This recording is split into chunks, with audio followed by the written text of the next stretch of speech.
81장. 진실한 마음으로 풍요롭게 되어 다스리는 왕이 되고, 다스리는 왕이 되려면 권세를 잡은 자를 버려야 한다.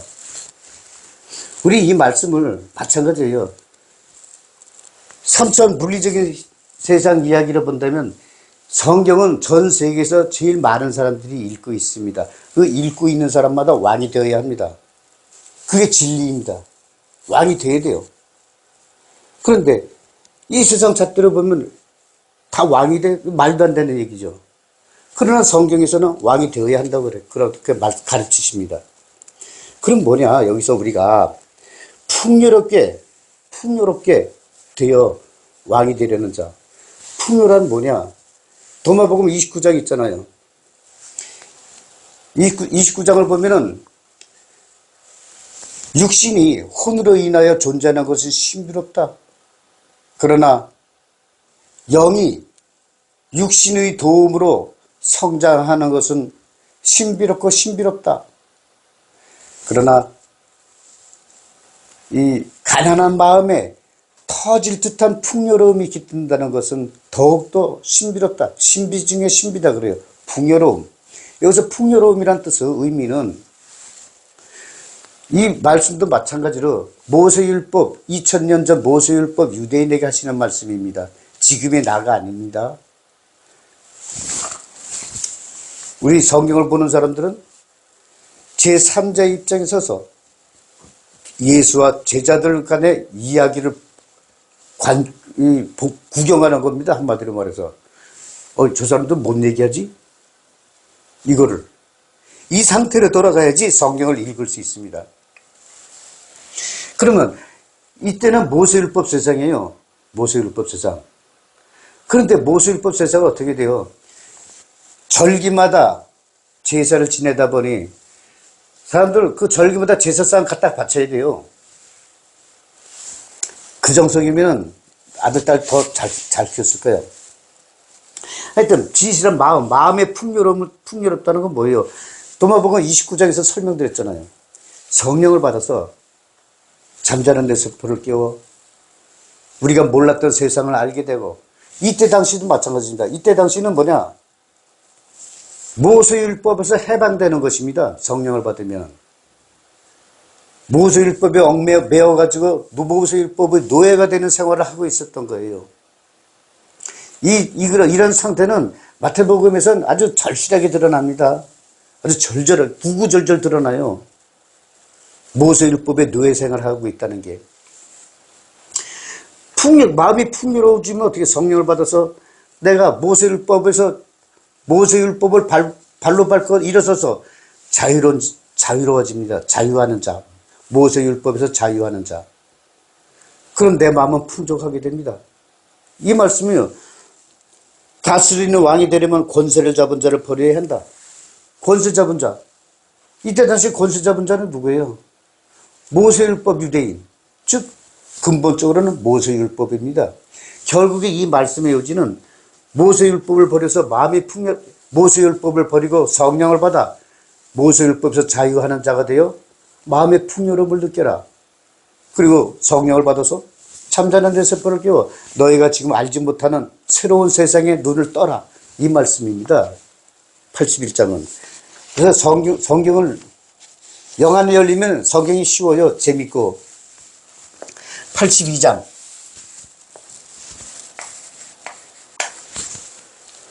나에게 오는 인간은 불에 가깝게 온 것이며 나에게 멀어져가는 인간은 그 왕국으로부터 멀어져 있다. 불이란 뭐예요? 성령이란 거 다 알잖아요. 지금 모세율법 유대인들에게 뭐냐면 나에게 가까이 오면은 불에 가까이 오는 거야. 뭐냐? 성령께 가까이 오는 거예요. 그 말씀이에요. 그리고 나에게서 멀어지면 뭐냐? 성령께서 멀어진다. 성령께서 멀어지는 건 뭐예요? 그 왕국으로부터 멀어진다. 왕국이란 뭐예요? 천국. 빛의 세상. 이거를 인간의 생각과 사상으로 해석을 하려면 답이 안 나와요. 아주 복잡해요. 그러니까 이것저것 막 끌어다 쓰는 거예요. 그래서 성경을 성령의 말씀으로 보지 않고 세상 사람들의 이야기를 여기다 팍 갖다 집어넣어서 성경은 세상 이야기가 되는 것입니다. 성령의 말씀이 아닌 것이 돼요. 이렇게 성경은 간단합니다. 단순하고. 그래서 불은 뭐야? 성령이라는 성령. 그래서 이 불을 하니까 제가 한 번에 더 하는데, 에덴 동산, 이거 우리 잘 알아야 돼요. 이게 창세기 때는 이제 다 풀어지는데, 에덴 동산을 지키고 있는 건 누구예요? 불과 칼입니다. 성령의 불, 성령의 검. 성령을 받아야만 불과 검을 같이 가지고 있게 돼요. 그래야지 그 에덴 동산에 들어가게 됩니다. 에덴 동산은 어디냐? 천국. 천국. 근데 에덴 동산인 천국은 어디 있느냐? 당신의 마음, 나의 마음. 내 마음이 천국이 되면 그것이 천국이에요. 왜냐? 제가 이걸 설명하면서 결국은 천국, 우리 지구 이 생활은 천국의 복제품이다 그랬잖아요. 여기서 내 마음의 천국이 되면 육신의 옷. 우리 인간은 세 번의 세상을 산다 그랬습니다. 세 개의 차원의 벽을 가지고. 첫 번째 세상은, 첫 번째, 엄마의 태반. 이것이 우리 인간의 첫 번째 세상입니다. 첫 번째 세상. 그래서 첫 번째 차원의 벽이기도 하고, 엄마의 태반에서 10개월 동안 지나고가 끝나면은 이 세상 밖으로 나옵니다. 나오는 순간 우리 영을 받아요, 우리는. 그래서 사람인 나와 인간인 내가 중첩되어서 존재하는 것입니다. 인간인 나는 이 인간 세상, 3차원 세상에 존재하고, 사람인 나는 빛의 세상, 다차원의 세상에 존재합니다. 같이 중첩돼서 존재를 해요. 그래서 사람인 나는 천국의 정보를 나에게 알려줘서 나는 육신을 움직여 그것을 드러내게 하는 것입니다. 그래서 두 번째 세상, 지구, 3차원 세상.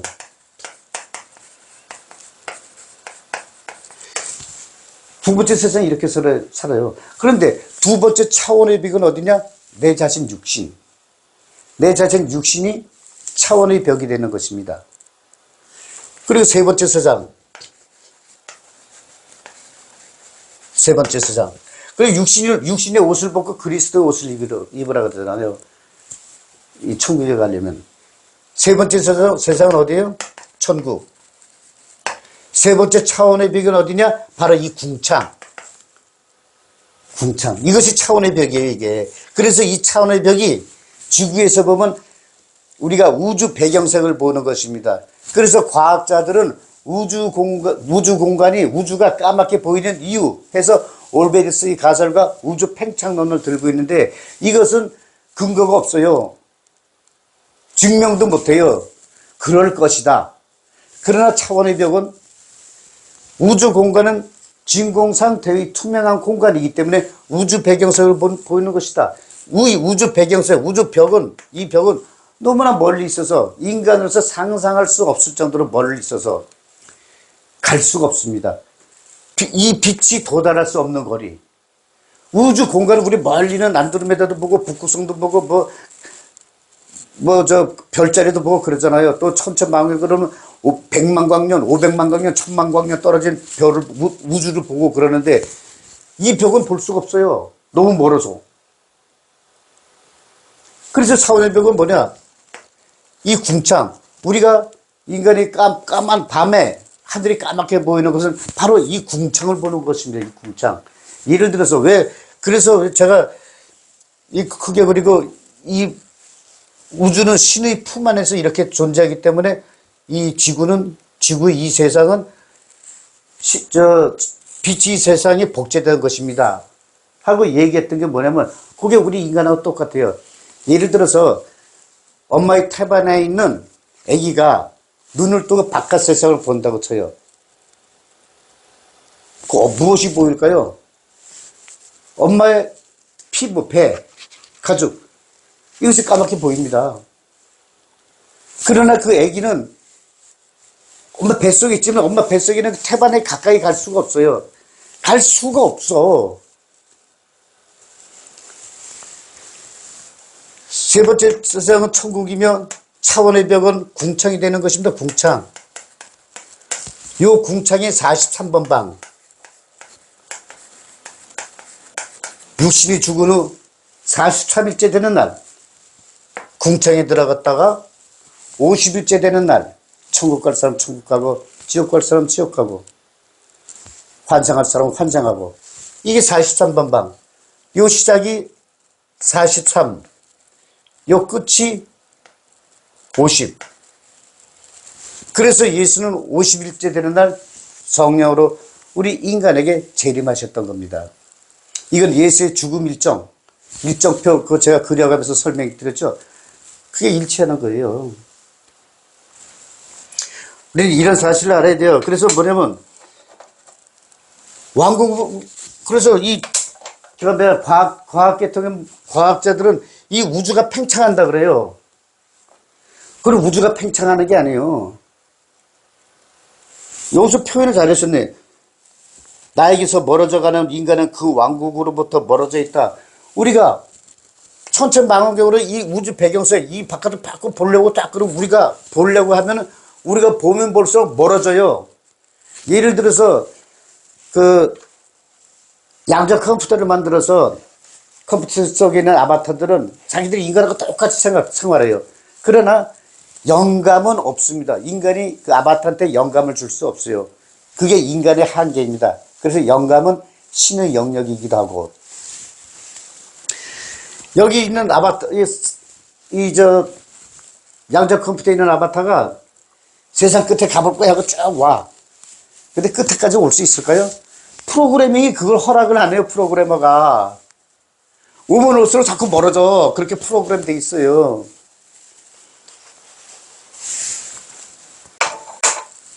제가 잠시 그 인간과 그 우주, 이 컴퓨터의 관계를 좀 말씀드렸습니다. 83장.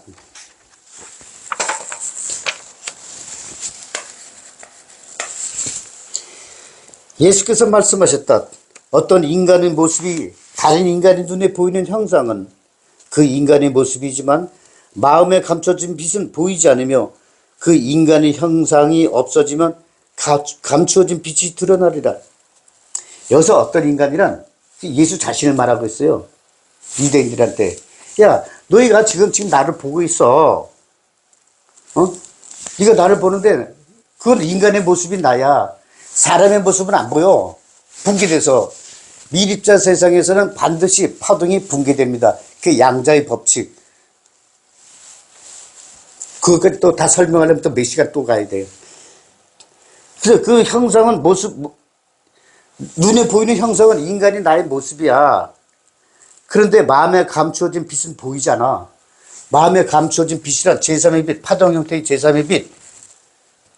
즉, 사람의 모습, 예수의 영적인 모습은 보이지 않는다는 얘기예요.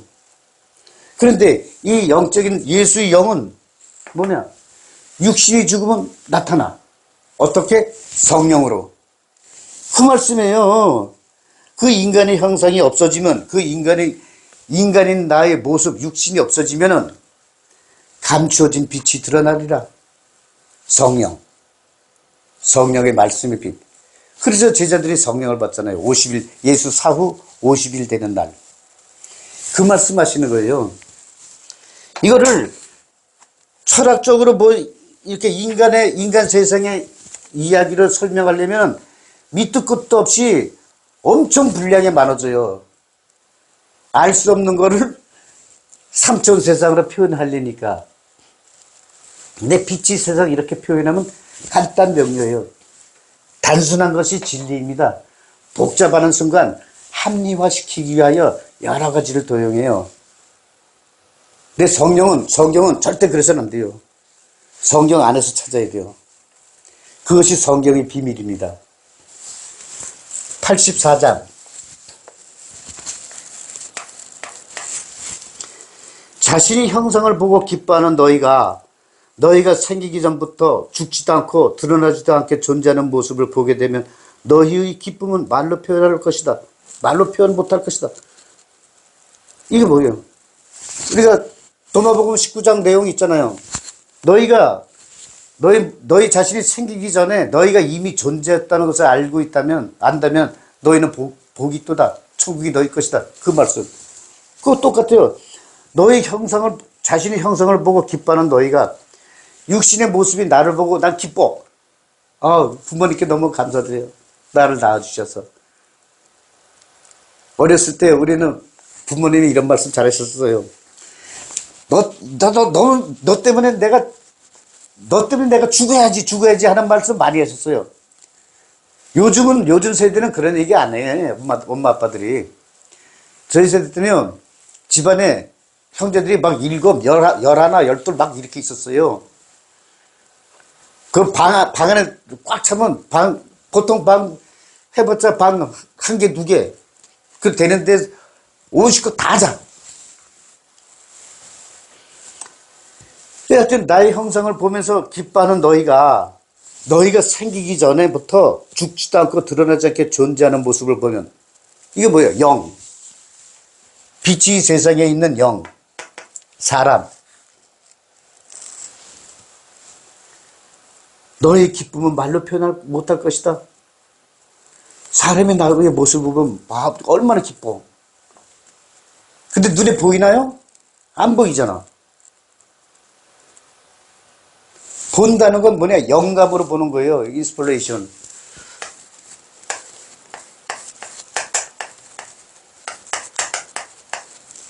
영감. 요것이 영이라는 뜻이에요. 요게 영. 스피릿.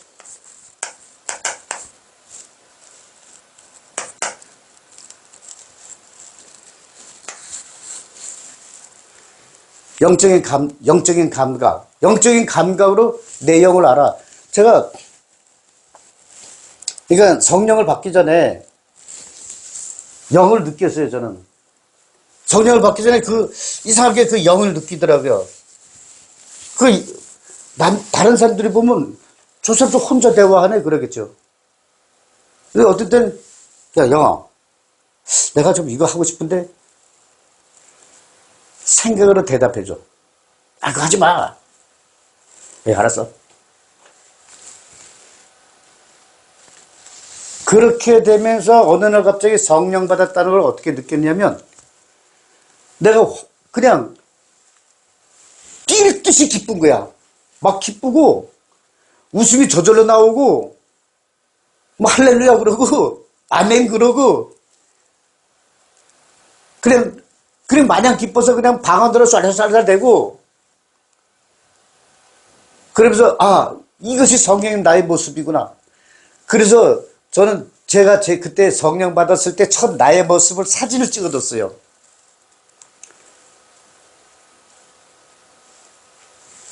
제가 그렇게 밝은 모습으로 웃는 줄 몰랐어요.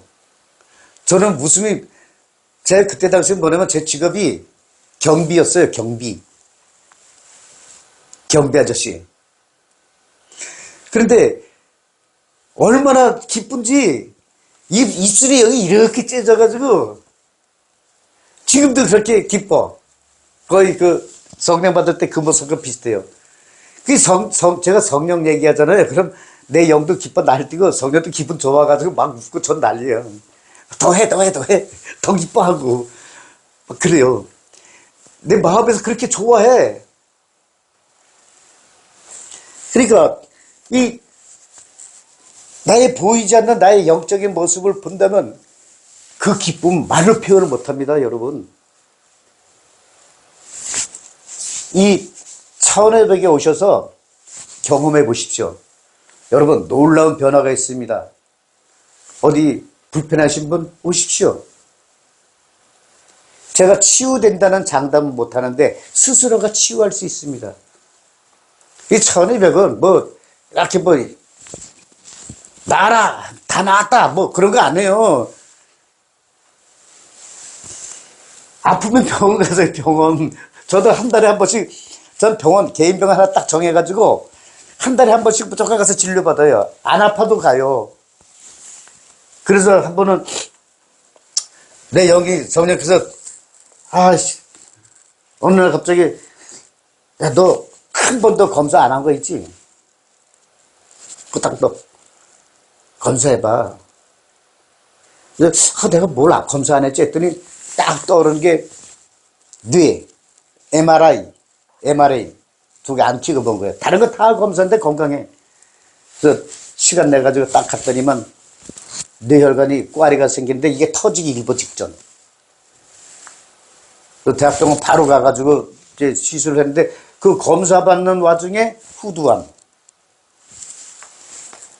다 치료했습니다. 다. 그래서 이 80장 사장은 그거예요. 19장하고 도마복음 19장하고 같은 내용입니다. 내 영을 발견하잖아요. 진짜 그 기쁨은 내가 기쁜 게 아니라 내 영이 저 인간 저 새끼가 나 거들떠 보지도 않더니 이제 날 보내? 그래가지고 내 영이 기뻐해. 그래서 내 세포를 막 이 엔돌핀을 기쁨을 막 올라오게 만들어. 그래서 성령을 받잖아요. 그래서 성령께서는 한술 더 떠. 난 육신은 나 혼자인데 내 혼은 나 하나인데 내 영과 성령께서 둘이 기분 줘서 날뛰니까 어떻게 돼. 저는 그래서 무당이 구슬할 때 덩실덩실 추는 그거를 알아요. 그래서 저는 무당은 죽은 자를 위한 신의 대리자이기 때문에 그렇게 될 수밖에 없어. 그러나 우리 성령을 받은 사람들은 살아있는 사람을 위한 신의 대리자예요. 대행자예요. 그래서 무당은 죽은 귀신을 갈 곳을 돌려보내는 것이고 우리 같은 성령을 받은 사람들은 살아있는 자를 위한 신의 대행자. 즉 잠자는 내 세포를 깨워드리는 것. 그래서 그 사람이 더 기쁘고 행복하게 살게 하는 것. 그럼 성령께서 여러분들의 성령은 이 사도행전에 써 있잖아요. 성령의 검은 날카로워. 그 어떤 검보다도 날카로워. 너의 영과 혼을 쪼개고 갈라놓고 관절과 골수를 쪼개요. 너의 마음과 뜻의 생각을 알고 계시니 이 말씀 있잖아요. 실제 그래요. 내 마음을 나보다 먼저 알아. 나는 내 마음 몰라요. 내 마음을 몰라. 순식간에 바뀌니까. 변덕이 죽을 듯이 하니까.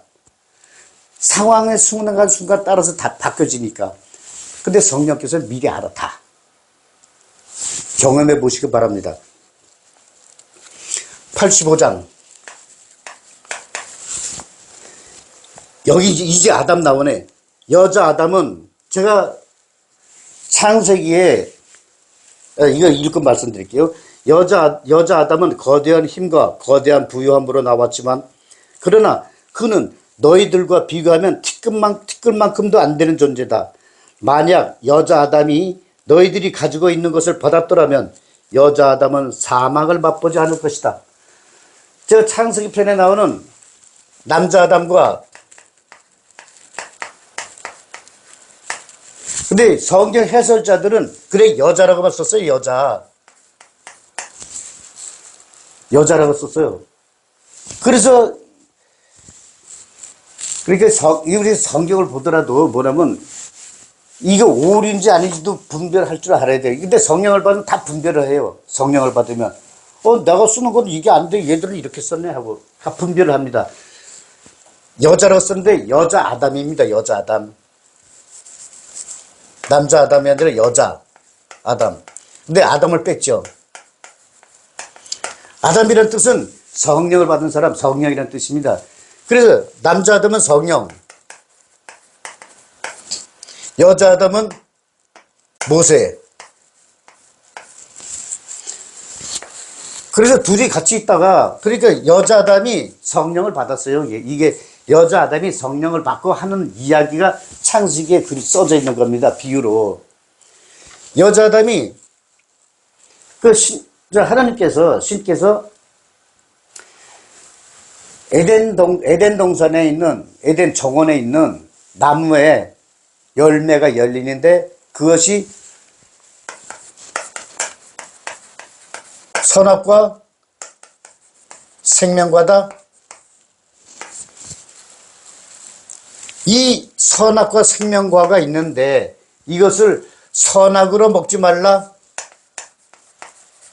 선악으로 먹지 말라. 신은 사실 여자 아담, 성령 받은 성령과 같이 동행하는 여자 아담에게 선악과와 생명과가 있는데 그것은 선악으로 먹지 말라고 말씀하신 겁니다. 근데 쓰는 이 해설가들이 잘못 써서 그래요.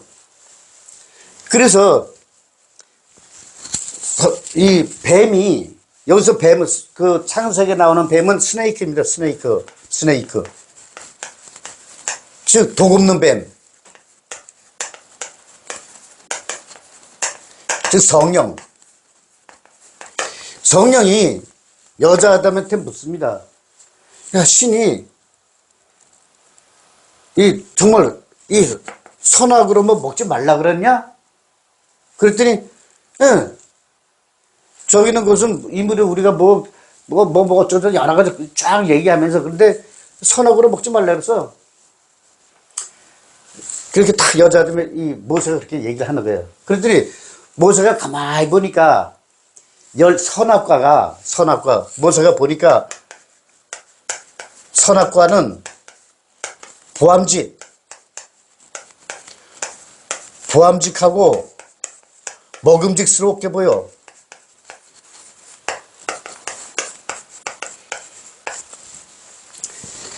그래서 이 도금됨에 이 성령은 뭐라 그러면, 아니야, 선악으로 먹지 말고 이거 다 먹어 그랬어요. 다 먹어. 이게 먹어 그 강조를 해. 이게 있잖아, 우리 뭐 하면, 야, 이거 너 가져 하고 한번 얘기하면 갔든 말든 관심 없는 게, 야, 가져 제발 좀 가져 그러잖아요. 그걸 꼭 가지라는 얘기야. 그래서 이 도금됨의 성령은 이거 다 먹으라고 강조해요. 다 먹어 하고 다 먹으라고. 그런데 이 여자 아담이 딱 보니까 선악과는 이상하게 보암직하고 먹음직스럽거든. 그래서 선악과를 따먹는 거야. 그것이 바로 모세율법이에요. 모세율법. 이것이 큰 건물을 짓고 거기서 고기 굽고 향기 풍기고 피 뿌리고, 그러면서 어떻게 돼? 눈이 밝아져. 그래서 이 여자 아담이 남자 아담한테 자기도 한 끼 깨물고 먹고 남자 아담한테도 줘. 이게 준 게 그냥 남자 아담이 그냥 받아 먹은 게 아니라 여자 아담이 강제로 먹이는 거예요. 그러니까 성령은 육신이 없어. 이 모세가 주면 받아 먹어야 돼. 방법 없어. 그래서 제사 지내는 거, 그게 노아가 함족, 셈, 야벳, 얘네들이 같이 있을 때 노아가 딱 잠을 자야 옷을 다 벗겼어. 그때 함이 들어가가지고 보고 가서 셈하고 야벳한테 얘기해. 뭐 크게 함이 잘못한 게 없잖아요. 노아가 옷 벗고 자니까 술 취해서. 그 노아가 재물을 먹고 쓰러진 거야. 그게 재밌어요. 그러니까 함이 셈하고 야벳한테도 뭐라고 했어요? 야, 우리 아버지가 성령, 노아는 성령이에요. 함족, 셈족, 야벳 쪽은 함 이스라엘, 셈은 야벳, 셈은 이스마엘, 야벳은 그 에사우, 야곱과 이스라엘과 갈라진 민족. 함이 그렇게 얘기를 해. 그러니까 셈하고 야벳이 들어와서 고개를 돌리고 가서 아버지 옷을 덮어주고 나와요. 이게 다 비유입니다, 비유. 그러니까 노아가 노발대발해가지고 어떻게 해요? 노발대발. 함은 셈의 종의 종이 된다 그래. 함족, 이스라엘은 셈족, 이스마엘족, 지금 아랍, 거기에 종의 종이 된다. 그리고 함은 또 야벳의 종이 된다 그래요. 그리고 야벳은 셈이 받은 축복을 함께 누린다, 그렇게 축복을 주고. 이런 장면이 나와요. 그래서 창세기는 여러분들이 알고 있는 그런 내용하고 전혀 다릅니다. 이 창세기 원문을 해석하시는 분들, 저는 영어도 모르고 뭐 헬라어도 모르고 아무것도 몰라요. 그냥 성령께서 주시는 말씀을 듣고 말하는 겁니다. 제가 지금 이렇게 말하는 거는 뭐 누가 이렇게 얘기하는 사람 없어요. 그럼 제가 그냥 알아요. 그냥 알아. 응? 그냥 알기 때문에 얘기하는 거예요. 그래서 이게 모세품 만들어서 이 성령한테 주는 거야. 그래서 성령이 받아 먹었어. 그래서 이 쫓겨나는 거예요. 어디서 쫓겨나느냐? 쫓겨난다기보다 모세가 쫓겨나는 거지. 그래서 뱀한테는 그래요. 뱀한테 너는 땅에서 기어다니면서 배를 땅에 대고 기어다니면서 흙을 먹고 살아라. 흙이란 뭐예요? 구원받을 백성도 민족이잖아요. 배는 무슨 뜻을 해요? 예수께서 내 배에서는 생수의 강이 넘친다 그러잖아요. 배는 말씀이 있는 것. 그리고 너는 뱀에게 그래요. 너는 평생 구원받지 못한 백성, 흙을 먹으며 산다? 흙을 먹는다는 건 뭐예요? 구원받지 못한 백성을 성경 말씀대로 이렇게 천국 백성으로 만드는 일이에요, 이게. 뱀한테 그걸 시킨 거예요. 그래서 뱀은 성경에서 나오는 선악과와 영생과학. 영생과는 뭐예요? 생명과학은. 생명은 성령의 말씀이에요. 그래서 신은 모세한테 선악과 생명과 이것이 바로 십계명. 10가지 계명은 선악, 사회법, 인간이 육신으로 지켜야 할 법, 보이지 않는 7계명. 우리 차원의 벽에서 십계명에 대한 그 영상, 차원의 벽 제 6강 인터넷에 쳐보세요. 그럼 십계명 이게 나옵니다. 이것이 생명과 이게 7계명이에요. 그래서 이 7계명을 무지개 언약이라고 그러고, 그래서 이 7계명을 회방하는 귀신을 7귀신. 이렇게 되는 겁니다. 그래서 모세가 있는데 여자 아담인데, 이 모세가 이제 죄를 졌으니까 쫓겨나잖아요. 에덴 동산에서. 그러니까 모세가 쫓겨나니까 성령, 남자 아담과 이 스네이크는 똑같습니다. 우리 소설 보면 몇 인칭 하는 게 있죠. 그런 어법을 사용한 거예요. 그 도없는 뱀 성령은 너는 평생 배를 땅에 대고 흙을 먹으면서 산다. 즉 구원받아야 될 백성들을 생명을 줘서 영생하도록 키우면서 살아라. 이 벌을 주고, 모세는 어떻게 돼요? 얘네들이 이 쫓겨날 때 어떤 옷을 입냐면 무화과 나무 잎을 입습니다. 무화과 나무 잎. 모세가 무화과 나무 잎을 입어요. 무화과 나무는 예수. 결국에는 뭐냐? 모세가 예수로 다시 태어나요. 그래서 성경에서 보면 남자 아담이 무화과 나무, 모세, 여자 아담에게 이름을 바꾸잖아요. 뭐라고 바꾸냐? 하와로. 이름을 바꿉니다. 이 하와가 바로 무화과 나무예요. 그래서 여자 아담 모세가 예수로 다시 태어나게 되는 거예요. 창세기에는 이렇게 신비한 게 있습니다. 그래서 제가 이거 이렇게만 설명하면, 야, 이거 2단, 3단 또 막 5단, 6단, 7단 막 올라가요. 근데 저는 9단입니다. 그래서 여기 성경을, 이 원본을 보면 여자 아담이라고 쓰지 않고, 그 여자라고만 써져 있어요, 여자. 하여튼 여자라고 쳐요. 여자는 거대한 힘과 거대한 부여으로 나왔지만, 즉, 바로 이게 모세예요. 모세는 어떻게 돼? 거대한 힘과 엄청난 부자로 나왔어요. 모세 건축물 보세요. 엄청나지. 그러나, 너희들과 비교하면 티끌만도 안 되는 존재다. 지금 말하는 대상자는 예수의 제자들. 모세는 거대한 부유함과 함으로 나왔지만 너희들과 비교하면 티끌만도 안 된다. 만약 여자 아담이 너희들이 가지고 있는 것을 받았더라면, 여자 아담이 성령의 말씀을 받았다면, 성령을 받고 성령 말씀대로 했다면, 여자 아담은 사망을 맛보지 않았다. 여자 아담이 언제 죽었어요? 저 모세가. 십계명을 받고 가나안 땅 요단강 건너기 전에 이스라엘이 물이 없다고 막 그러니까 바위돌을 지팡이로 2번 두들겼죠. 그게 죄가 돼가지고 모세를 죽여버렸어요. 하나님께서, 신께서. 그게 뭔데? 지팡이로 돌을 2번 두들겼다. 즉 돌은 성령의 말씀을 했죠. 성령, 돌, 바위.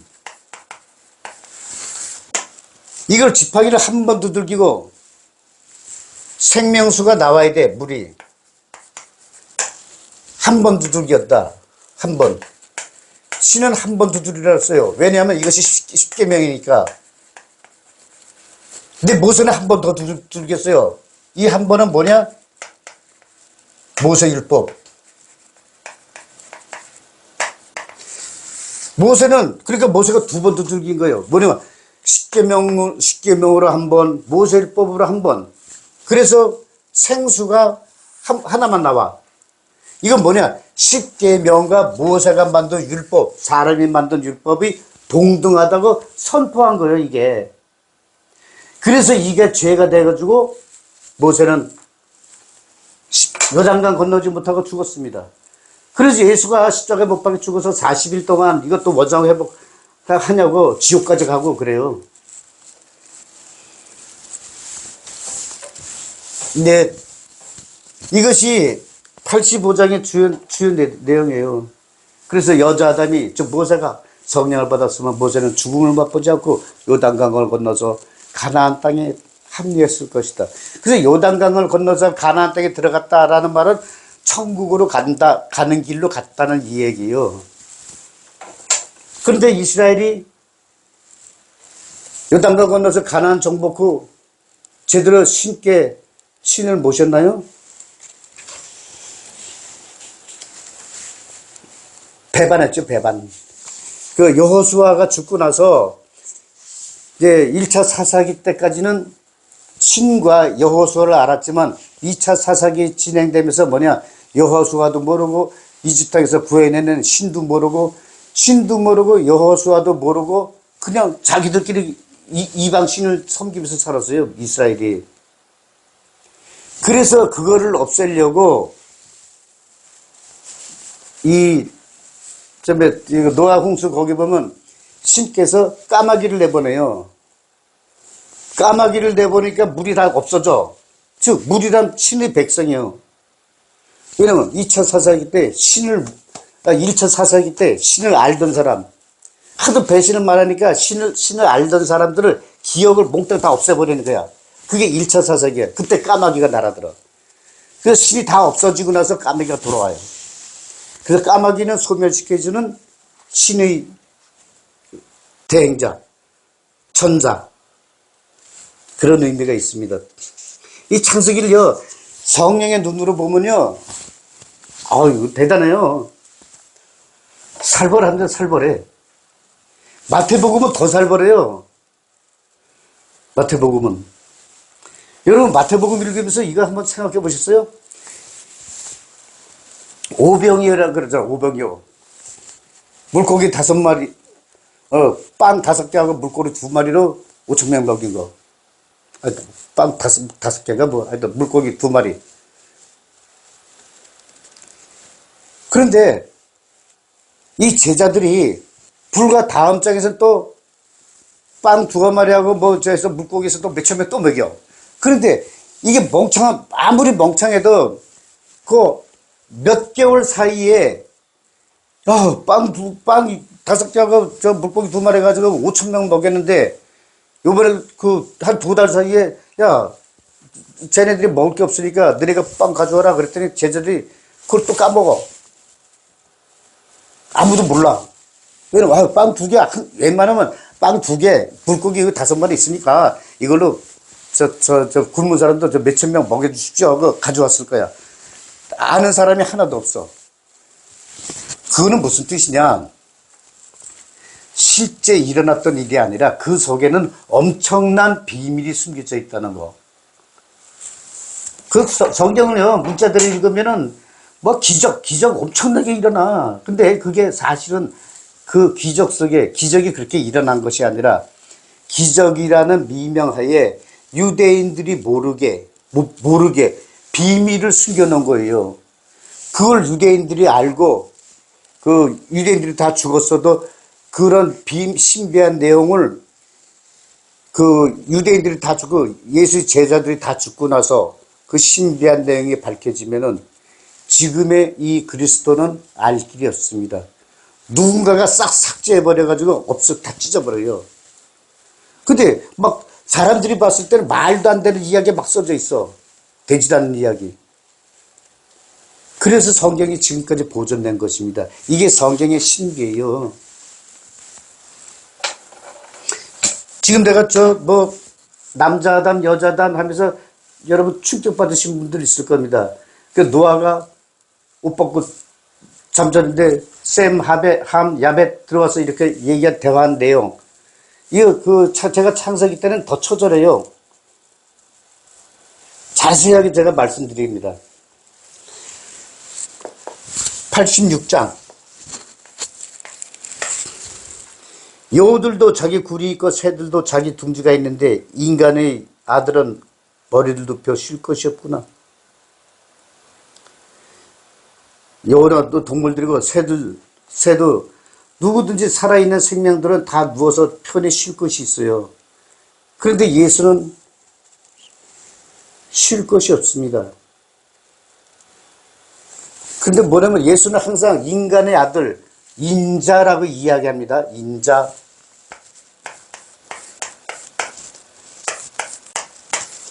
사람의 아들. 그건 뭐냐? 요셉이 아버지야. 요셉과 마리아의 합방을 해서 나는 태어났다. 이걸 계속 강조하시는 거예요. 그 물리적인 처녀에서 태어났다. 그거 아니다. 이거 알려주는 거예요. 예수는. 나는 영적인 밭, 거기서 영적인 처녀와 영적인 총각, 그 사이에서 영적인 처녀의 아들로 태어났다. 그걸 자꾸 예수님은 강조하시는 것이 바로 나는 인자다. 나는 사람의 아들이다. 그렇게 말씀하시는 겁니다. 그 예수께서 다 자기 쉴 곳이 있는데 인간의 아들은 머리를 눕혀 쉴 곳이 없었구나. 이게 무슨 말이에요? 이 예수께서는 성령으로 오셔가지고 인간의 마음에 성령으로 재림해서 안식을 취해야 되는데 유대인들은 모두 다 모세율법이 꽉 차 있어. 그래서 예수는 내가 쉴 곳이 없구나. 이 말씀이에요. 너희는 지나가는 자가 되어라. 이렇게 말씀하셨듯이 이때는 모두가 다 온통 유대인들에게는 오직 모세율법만 있고 살아계신 성령, 예수께서 전해야 될 곳, 예수께서 이 말씀을 알아듣는 사람들이 한 명도 없다는 거예요. 제자들 역시 마찬가지고 제자들 생각에도 모세율법밖에 없어요. 그리고 어떻게 예수가 빨리 왕이 돼서 내가 한 자리 해야지 하는 그런 생각뿐이었고 그러한 상황을 예수께서는 이렇게 탄식하시는 것입니다. 87장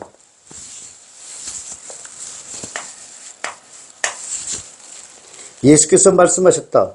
오직 보이는 형상에 의존하는 그 육신은 불쌍하지만 이 육신에 의존하는 그 영은 더 불쌍하다.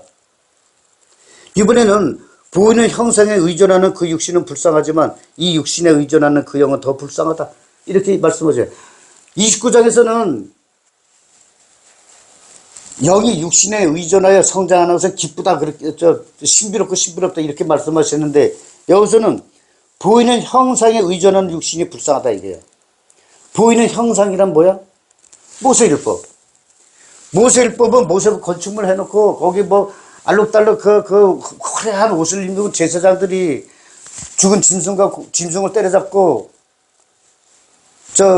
고기 태워서 향기 풍기고 피 뿌리고 그것이 보이는 형상. 성령은 보이지 않는 형상이에요. 그래서 우리는 여기서 보이는 형상이라는 말에서 실마리를 찾아야 되는 것입니다. 그래서 그 보이는 형상에 의존하는 모세율법에 의존하는 육신은 불쌍하지만 모세율법을 아까 여자 아담이 보암직하고 먹기에 먹음직스럽고 보암직스러운 모세율법을 선택했다 그러잖아요. 바로 그 보이는 형상에 의존하는 육신은 불쌍하다 이게 모세율법에 의존하고 있는 육신은 불쌍하다. 그런데 이 육신에 의존하는 영은 더 불쌍하다. 성령이 말씀하는 시는 영에 의존하면은 이 육신에 의존하는 성령을 받고 성령을 받아서 성령을 받게 해주고 성령의 말씀을 행동으로 옮겨주는 육신에 의존하는 영은 신비롭고 신비롭지만 근데 여기서는 뭐냐? 보이는 형상, 성령은 보이지 않는 형상이 보이질 않아요. 그래서 이런 모세율법 육신에 의존하는 영은 더 불쌍하다 이거예요. 그래서 모세율법에 의존하는 육신, 인간과 그 영은 천국에서 보내준 영은 불쌍하다. 그래서 86장에서 온통 유대 세상은 모세율법밖에 없으니 87장에서는 이러한 보이는 형상의 모세율법 형상에 의존하는 육신은 불쌍하지만 이 모세율법에 의존한 불쌍한 육신에 의존하는 영은 더 불쌍하다 이 말씀하시는 겁니다. 그래서 성령을 받아라. 성령을 받아서 모세율법에서 자유하는 자가 되어라.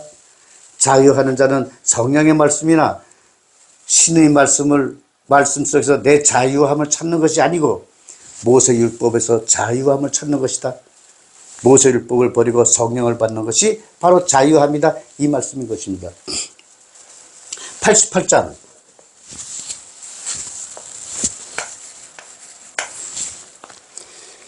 천사들과 예언자들이 너희들에게 속했던 것을 너희에게 돌려주게 하여 올 것이니 그때 너희들은 너희가 손에 가진 것을 먼저 천사들에게 주어라. 그러므로 너희는 천사들과 예언자들이 언제 와서 너희들 것을 가져갈 것인지에 대하여 기대하라. 자, 과연 여기 천사와 예언자는 누구를 말씀하시고 너희들에게 속했던 것 천사들과 예언자 그 다음에 너희에게 속했던 것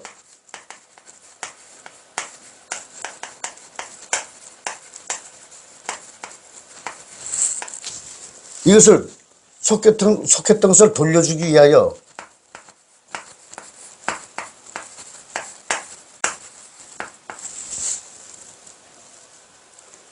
그때 너희들이 손에 가진 것을 먼저 천사에게 주어라.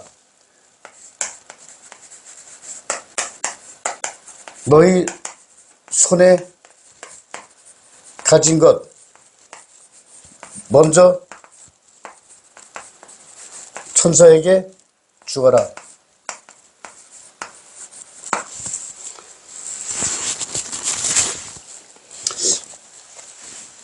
이게 무슨 말이겠어요? 천사들과 예언자 이게 누굴까? 이게 궁금. 너희에게 속했던 것을 돌려주기 위하여 무엇을 돌려주지? 이것도 궁금. 그때 너희 손에 가진 것을 먼저 천사에게 주어라. 자, 그럼 우리 지금 유대인들 모세율법 유대인들이 영적으로 가진 것이 무엇입니까? 영적으로 가진 것은 뭐냐? 모세율법이잖아요.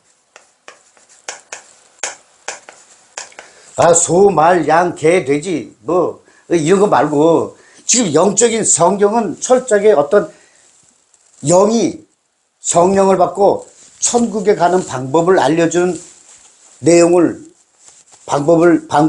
천국에 가는 방법을 기록한 책이 성경입니다. 그런데 여기 물질 문명 갖다 붙이면 안 돼요. 그럼 뭐래? 영적으로 유대인들이 손에 가진 것. 이 손이란 성경에서 손은 이 성령의 손으로 모세율법 유대인들을 품어주는 거예요. 그렇지 않으면은 이 모세율법 손으로 성령을 배척하는 것이고 이런 의미예요. 그런데 이때 당시 유대인들이 손에 가지고 있었던 건 모세율법이에요. 그럼 너희에게 속했던 것을 돌려주기 위하여 올 것이니 손에 가지고서 먼저 천사에게 줘라. 그럼 모세율법을 천사에게 주는 거예요. 그럼 천사는 무엇을 줘요? 생명을 주는 겁니다. 생명. 그러니까 우리가 빅뱅은 하늘의 별자리를 거꾸로 돌려서 봤다 그랬잖아요. 그 다음에 이것도 마찬가지로, 자, 양자의 상태의 빛이 꽃으로 오면은 꽃에서 양자가 분리돼서 이 양자는 과학계에서는 양자는 지금 과학계의 정설입니다. 양자는 쪼갤 수 없다.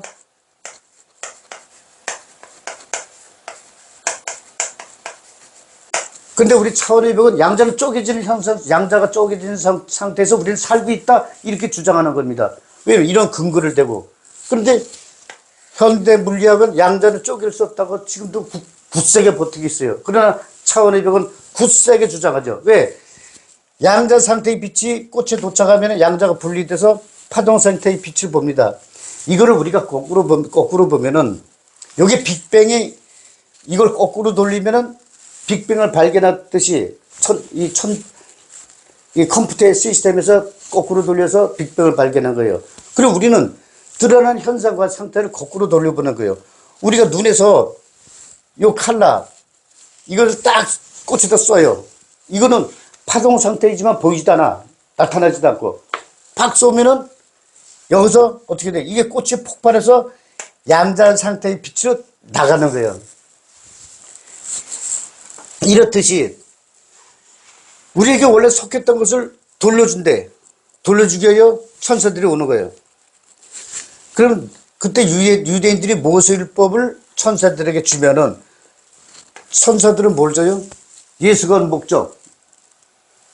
십자가 못 박아 죽이시면서 모세율법의 모든 절기와 제사를 폐기하기 위하여 단번 제물로 단번 제사를 지낸 후 성령으로 부하여 성령으로 재림하는 것. 성령으로 오기 위해요. 그럼 뭘 돌려줘요? 성령을 주기 위해서. 그런데 원래 너희에게 속했던 것은 뭐예요? 영이잖아요. 모세율법으로 인하여 유대인들은 모든 이스라엘은 영이 죽었다. 예레미야서에서 지난번에 확인해 봤잖아요. 이스라엘의 모든 뼈는 말랐다. 그래서 우리에게는 소망이 없으니 우리는 모두 죽었다. 우리 모두는 죽었다 그러잖아요. 그 성령 말씀이 없어서. 뭐가 죽었어요? 영이 죽었어요. 그러니까 모세율법으로 인해서 영이 죽었으니 원래 너에게 속했던 것, 너희가 가졌던 것이 모세율법을 뺏겼는데 그걸 돌려주기 위해서 천사들이 온다. 그럼 천사들은 누굴까? 바로 성령의 사도.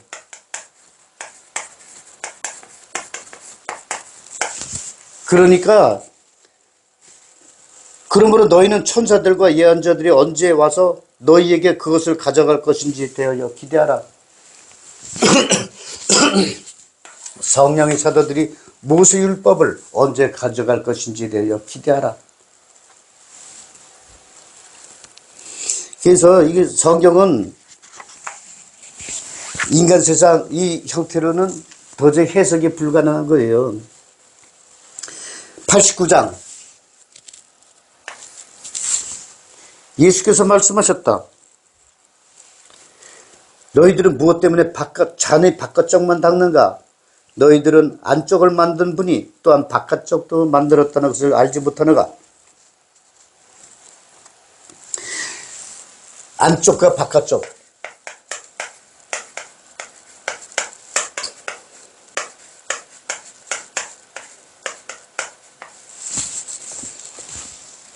이것도 마찬가지로 지금 유대인들이 마음에는 뭐가 있죠? 모세율법이 있어요. 모세율법. 유대인들이 마음에는 안쪽 모세율법.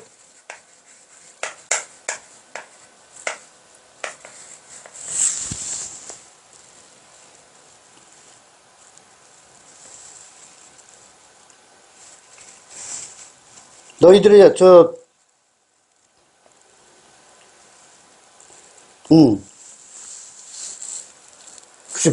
그래, 맞아요.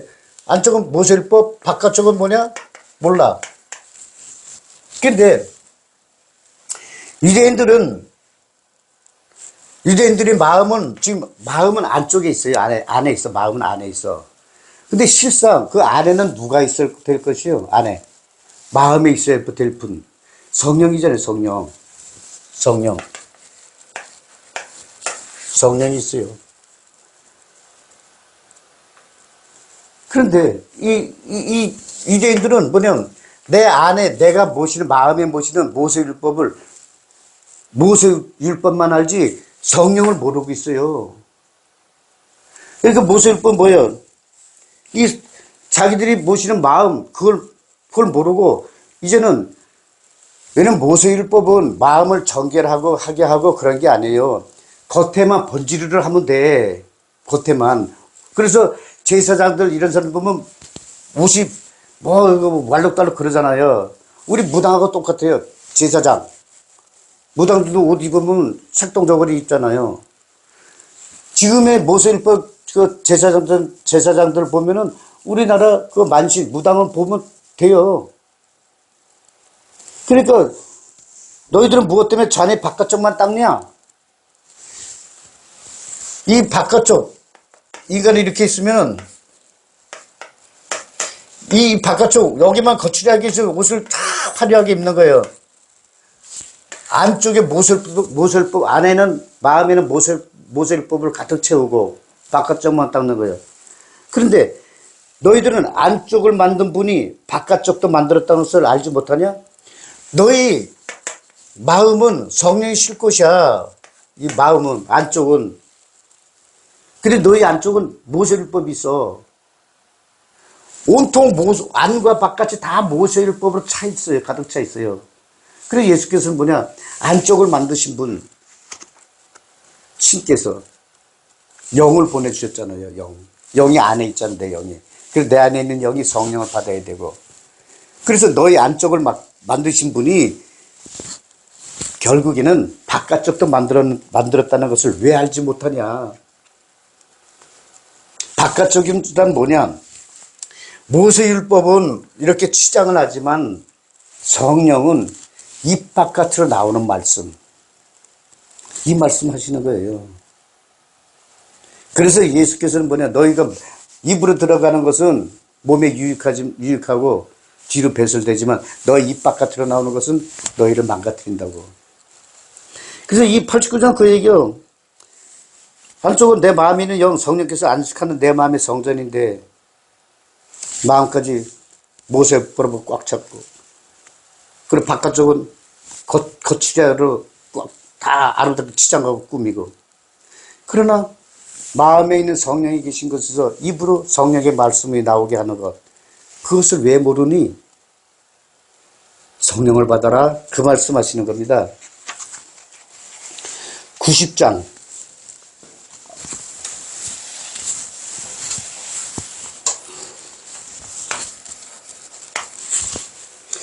나에게 오너라 내가 주는 멍에는 쉽고 나의 다스림은 온화하며 너희는 자신의 안식을 찾을 것이다. 제가 도마복음 강의하면서 누차 말씀드리는 게 예수께서 주시는 십자가는 쉽고 가볍다는 거. 십자가는 뭐냐? 여기서 멍에라는 거는요. 짊어진다는 거. 짊어진다는 뜻이잖아요. 멍에는 짊어진다는 거. 예수께서 짊어진 건 십자가입니다. 예수께서 짊어진 십자가는 예수님은 기쁜 마음으로 짊어지신 거예요. 예수께서 십자가 못 박기 전에 제자를 데리고 이 겟세마네 동산에 가실 때 제자들 3명 데리고 끌고 가면서 야 내가 지금 죽게 되었으니 고민되고 슬프다. 근데 세상 사람들 그것을 예수의 고난과 고통을 얼마나 고통받을 것 같으면 저렇게 슬퍼하실까 그러지만 실상 진실은 예수님은 내 자신의 받는 고통을 기쁨으로 받아들여. 그러나 이후에 예수의 죽음 이후에 제자들이 받아야 할 고난과 고통을 슬퍼하신 것입니다. 우리 부모님 보세요. 나로 인해서 부모님은 나를 대신해서 희생하는 것을 기쁘고 슬퍼하잖아. 내 대신 받는 거를 기쁘고 행복하게 해.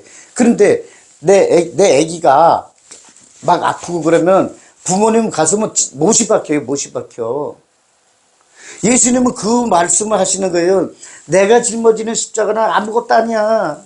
그런데 야, 내 사랑하는 진짜 멍청하고 웃긴 돈키호테 같은 내 제자들 이리 가라 하면 저리 가고 저기 바라면 또 딴 쪽 바라보고 나는 천국의 왕이다. 그러면 이거 무슨 말씀을 이 유대인이 왕이죠. 그러고 이렇게 엉뚱하고 이 철부지 제자들이 내가 지는 십자가보다 더 무거운 형벌을 십자가의 길을 걸어가야 되니까 그것이 얼마나 마음이 아팠겠어요. 이 예수의 그런 마음을 이해를 하고 이 말씀을 봐야 됩니다. 나에게 오너라 내가 주는 멍에는 쉽고 나의 다스림은 온화하며 너희는 너희 자신을 안식을 찾을 것이다. 이게 무슨 말씀이냐면 성령을 받으라. 성령을 받고 내가 주는 멍에는 내가 주는 십자가는 성령과 동행하는 것이다. 예수의 십자가는 고난받은 상이 아니라 예수의 십자가는 처음과 끝도 알 수 없는 알파와 오메가요. 하늘과 땅을 하나로 이어지는 성령이 계시니 곧 바로 나 예수다.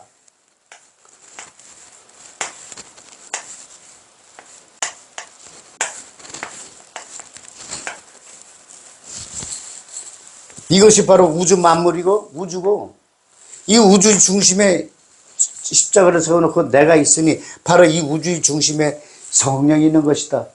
너희가 이 십자가를 짊어지면 너희가 바로 우주의 세상 중심이 된다. 이 말씀하시는 거예요. 그래서 성령을 받으면 어떻게 돼? 성령과 대화하는 거예요. 내가 아플 때 대신 아파주시고 내가 어떤 고통을 받을 때는 내 대신 고통받아 주시고 내가 외로울 땐 나와 친구가 되어주시고 이 성령께서 하신 일이에요.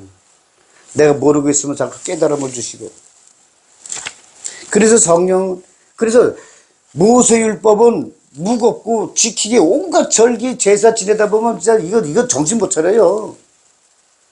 근데 예수가 주는 십자가는 그런 거 하지 마. 성령과 대화할 그것이 바로 기도다. 성령과 대화하면 어떻게 되는데요? 너 잠자는 내 세포를 끼워줄 거야. 그래서 천국 가는 암호를 네가 풀게 해줄게. 그래서 예수께서 주는 십자가는 예수께서 주시는 멍에는 쉽고 가볍다는 말씀입니다. 그래서 우리가 성경을 볼 때는 성경에 제가 어떤 설명을 할 때 이 말씀 드렸습니다. 어떤 큰 산이 있어요. 큰 산이 있는데 이 산에 쑥 들어가면은 여러분 길을 잃습니다. 그러나 지도를 보고 멀리서 산을 하나 보고 산 목표를 지점해서 딱 거기 가면은 길을 절대 안 잃어요. 요리 가면 폭포가 있고 이리 가면 또 암석 바위가 있고 여기 가면은 뭐 이렇게 강이 이렇게 흐르고 이거 알고 가니까 길을 안 잃어. 근데 모르고 그런 성경에 쑥 들어가면 뭐가 뭔지 몰라요. 그래서 이 지도가 성경에 들어갈 수 있는 인문 지도가 차원의 벽에서 강의한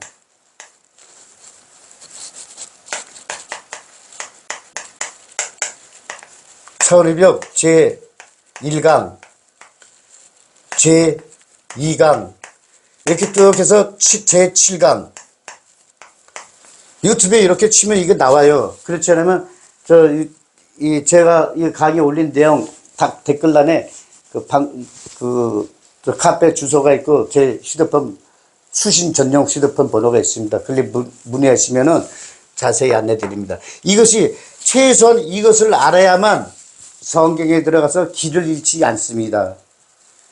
성경을 보더라도 다른 외비 어떤 철학가나 어떤 종교가나 어떤 사상가나 어떤 과학자나 어떤 그 목사님이나 신부님이나 부처님, 석가모니가,